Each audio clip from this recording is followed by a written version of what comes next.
Shalom Sobat Pijar TV, selamat datang di Pijar News. Saya Joktavianus dan dalam beberapa menit ke depan kami akan menyampaikan laporan terkini mengenai respons nasional yang masuk ke sistem Pijar TV sepanjang Januari 2026, termasuk analisa data, dampak pemuridan, serta kisah-kisah nyata dari berbagai penjuru Indonesia. Laporan ini tentu bukan sekedar rangkuman angka, melainkan potret percakapan kami dengan pemirsa kami tentang doa, pergumulan, dan pencarian akan kebenaran. Mari kita melihat bersama apa yang sedang Tuhan kerjakan melalui media di negeri ini. Sejak 31 Oktober 2017, Pijar TV mengudara sebagai televisi rohani nasional 24 jam untuk seluruh Indonesia. Di bawah Yayasan Pelayanan Media Indonesia, kami menjalankan visi untuk menghadirkan pengajaran yang alkitabiah, kontekstual, dan juga relevan dengan kebutuhan masyarakat Indonesia. Di akhir Januari hingga sepanjang Februari 2026, sistem respons terintegrasi Pijar TV mencatat 200.231 interaksi dalam satu bulan. Angka ini adalah gabungan seluruh pesan WhatsApp, panggilan telepon, komentar digital, pertanyaan teologis, serta permohonan doa yang masuk dari berbagai wilayah Indonesia. Dan ketika kami menganalisis data ini sebagai salah satu bank data nasional, pola yang muncul sangat jelas. Topik spiritual tetap mendominasi. Pertanyaan mengenai keilahian Yesus, doktrin Allah, penafsiran ayat, serta apologetika terus muncul secara konsisten.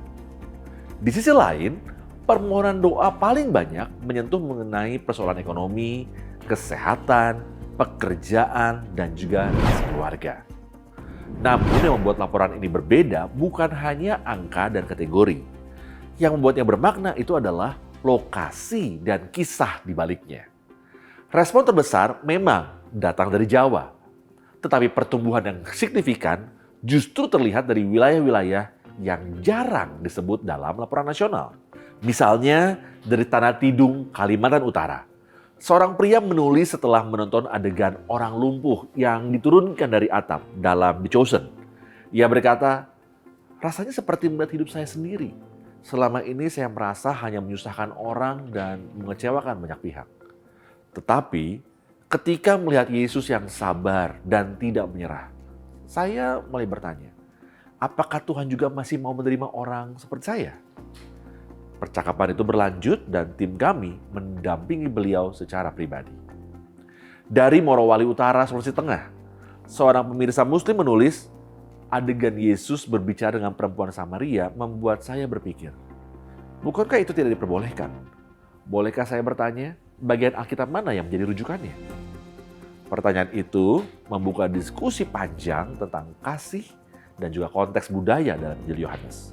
Dari Gunung Sitoli, Kepulauan Nia, Sumatera, seorang ibu menulis setelah mengikuti program Semua Kitab Suci, saya belajar bahwa membaca Alkitab bukan sekedar dengan pikiran, tetapi melalui Roh Kudus. Ketika dibaca dengan roh, firman itu menjadi hidup. Dari Larantuka, Flores Timur, Nusa Tenggara Timur, seorang pekerja pelayanan anak korban kekerasan menulis, ada hari-hari ketika saya kehilangan harapan.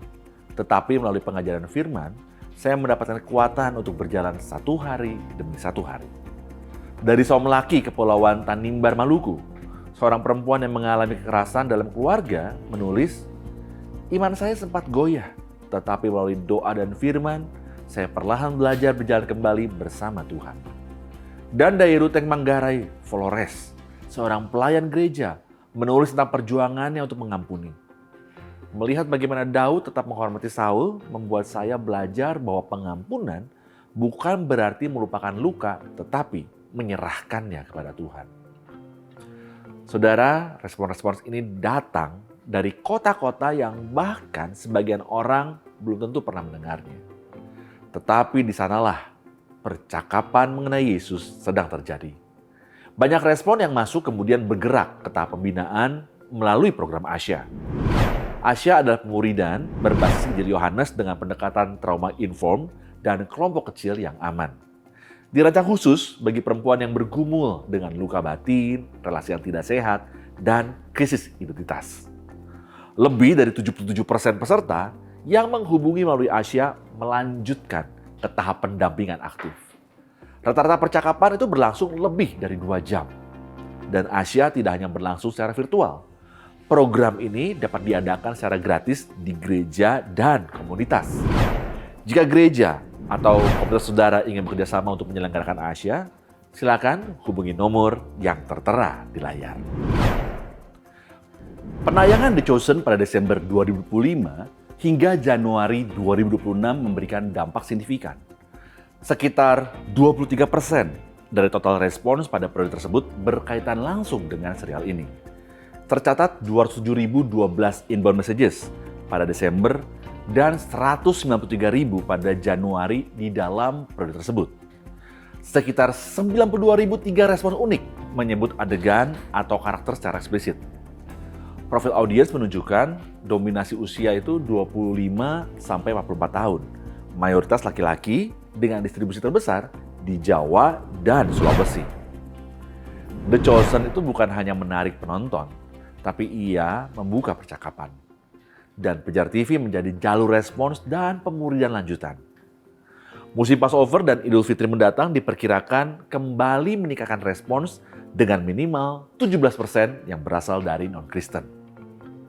Saudara, mengelola 200.231 interaksi dalam 1 bulan memerlukan sistem respons 2 shift, pelatihan teologi, serta produksi konten yang konsisten.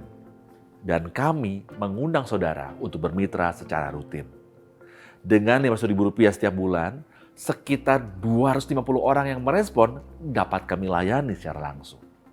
Mitra pada level ini juga akan menerima buku pilihan gratis. Dengan 1 juta setiap bulan, sekitar 750 respons dapat kami tindak lanjuti secara lebih intensif. Dan dengan 5 juta rupiah setiap bulan, program pengajaran seperti Dr. Bangun Nursena dan Pendeta Extra Soru dapat terus diproduksi dan diperluas ke lebih banyak wilayah Indonesia. Saudara, berikut adalah daftar nama-nama donatur yang setia yang telah menabur bagi pelayanan Pijar TV dan mendukung kami terus menyiarkan kabar baik bagi seluruh Indonesia. Terima kasih atas kesetiaan saudara.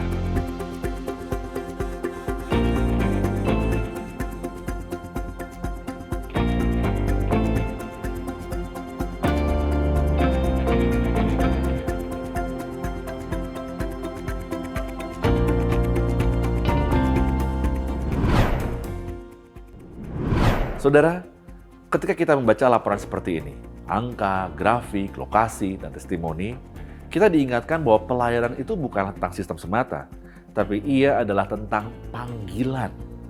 Yesus sendiri berkata dalam Matius 9 ayat 37, "Tuaian memang banyak, tetapi pekerja sedikit." Hari ini, tuaian itu terlihat dalam 200.231 respons.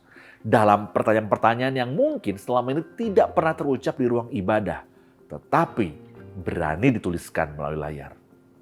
Dalam teologi gereja, pemuridan bukanlah tambahan dari penginjilan, tapi pemuridan adalah kelanjutannya.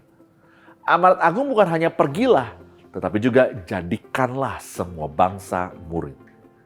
John Stott pernah berkata, "The church does not have a mission of its own. It is God's mission that has a church." Gereja tidak memiliki misi sendiri.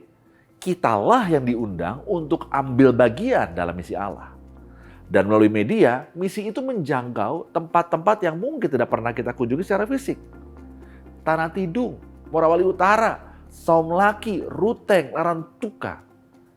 Dan ketika saudara menabur melalui donasi rutin, saudara tidak sedang membiayai program televisi, tapi saudara sedang mengambil bagian dalam misi Allah.